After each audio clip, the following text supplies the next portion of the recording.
नमस्कार सर्वांना, मी निकम. तर आपण आज बघणार आहोत लाडकी बहीण योजनेअंतर्गत नवीन फॉर्म भरण्याची प्रोसेस केव्हा सुरू होणार, याबद्दल काय माहिती आली. चला तर बघूया संपूर्ण माहिती. चॅनलला नवे आले असेल तर चॅनलला सबस्क्राईब नक्की करा आणि व्हिडिओ शेवटपर्यंत नक्की बघा. महाराष्ट्र राज्यातील महिलांना आर्थिकदृष्ट्या बळकट करण्यासाठी राज्य सरकारने लाडकी बहीण योजना सुरू केली आहे. या योजनेला जुलै 2024 पासून सुरुवात झाली आहे. या योजनेअंतर्गत आतापर्यंत लाडक्या बहिणींना 6 हप्ते मिळाले आहेत. म्हणजे आतापर्यंत एकूण लाडक्या बहिणींना 9,000 रुपये जमा करण्यात आले आहे. लाडक्या बहिणींना 9,000 रुपये जमा झालेच असतील. आता 1,500 रुपये लाडक्या बहिणीच्या खात्यात गेले आहे आणि आधीचे 7,500 अशा प्रकारे लाडक्या बहिणींना 9,000 रुपये जमा करण्यात आले आहे.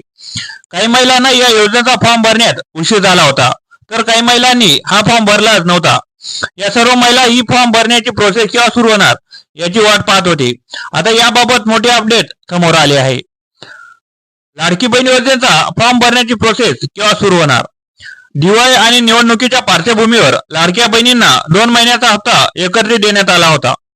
आता डिसेंबर महिन्याचा हप्ताही अकाउंट मध्ये आला आहे. मात्र अजूनही काही महिला आहेत ज्यांना या योजनेचा लाभ घेता येत नाही आहे. अशा महिलांसाठी फॉर्म भरण्याची प्रोसेस पुन्हा सुरू केली जाऊ शकते. आगामी बजेटमध्ये महिलांना दरमहा 2100 रुपयाची देण्याची घोषणा केली जाऊ शकते. ही घोषणा झाल्यानंतर पुन्हा एकदा फॉर्म भरण्याची प्रोसेस सुरू होऊ शकते. मात्र यासाठी त्यांनी काही दिवस वाट पाहावी लागू शकते. म्हणजे लाडक्या बहिणींना 2100 रुपये हा हप्ता देण्यासाठी एप्रिल महिन्यापर्यंत थांबावं लागणार आहे आणि लाडक्या बहिणींना 2100 रुपये एप्रिल महिन्यात दिले जाणार आहे. अर्जाची पात्रता काय असणार आहे. या योजनेसाठी पात्र असलेल्या महिलांना 1 जुलै पासून 1,500 रुपये दिले जाणार आहेत. ज्या महिलांनी या योजनेसाठी अर्ज केला आहे त्यांचे वार्षिक उत्पन्न 2.5 लाखपेक्षा कमी असावे. ज्या महिलांनी अर्ज भरले होते त्यांना आतापर्यंत 9,000 रुपये मिळाले आहेत.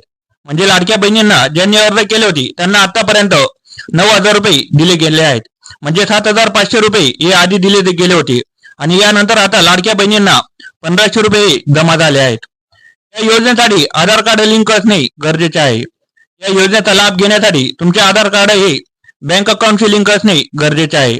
याआधी 12 लाख महिला अशा होत्या ज्यांचे अकाउंट लिंक नव्हते. मात्र आता त्यांच्या अकाउंट मध्ये पैसे यायला सुरुवात झाली आहे. म्हणजे लाडक्या बहिणी योजनेअंतर्गत ज्या महिलांनी अर्ज भरले त्यांचे आधार कार्ड लिंक असणे गरजेचे आहे. ज्याही महिलांचे आधार कार्ड लिंक नव्हते त्यांच्या खात्यात 1,500 रुपये हे जमा झाले नव्हते.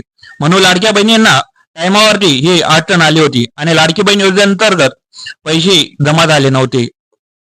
तर लाडक्या बहिणींनी ज्यांची आधार कार्ड लिंक नसेल त्यांनी आधार कार्ड लवकर लिंक करा असे आपण आधी सांगितले होते. म्हणून लाडक्या बहिणींना आधार कार्ड लिंक करणे महत्वाचे असते. ज्याही महिलांनी आधार कार्ड लिंक केले त्यांच्या खात्यात पैसे येण्याला कोणतेही प्रॉब्लेम आला नव्हता. ज्या महिलांनी आधार कार्ड लिंक केले नव्हते त्यांना पैसे येण्याला प्रॉब्लेम झाला होता. म्हणून लाडक्या बहिणींनी आपला आधार कार्ड लिंक करणे गरजेचे आहे. यानंतर ज्याही योजना येतील त्या योजनेसाठी लाडक्या बहिणींना आधार कार्ड लिंक करणे महत्वाचे ठरणार आहे. म्हणून लाडकी बहीण योजनेअंतर्गत महिलांनी आधार कार्ड लिंक करणं महत्वाचं आहे. यानंतर ज्याही महत्वाच्या सरकारी योजना येत असणार त्या योजनेसाठी लाडक्या बहिणींना किंवा इतर शेतकरी बांधवांना आधार कार्ड लिंक करणे महत्वाचे ठरणार आहे. तुमच्यापैकी बऱ्याच महिला अशा होत्या की त्यांनी आधार कार्ड लिंक केलेले नव्हते, म्हणून त्या महिलांना 1,500 रुपये हे जमा झाले नव्हते. म्हणून तुम्ही लवकर आधार कार्ड लिंक केलं असेल तर लवकरात लवकर आधार कार्ड लिंक करा, कारण की आता प्रत्येक पैसे डीबीटी द्वारे दिले जाणार आहेत. तर अशा प्रकारच्या व्हिडिओसाठी आपल्या चॅनलला सबस्क्राईब करा, लाईक करा, कमेंट करा आणि शेअर करा. धन्यवाद.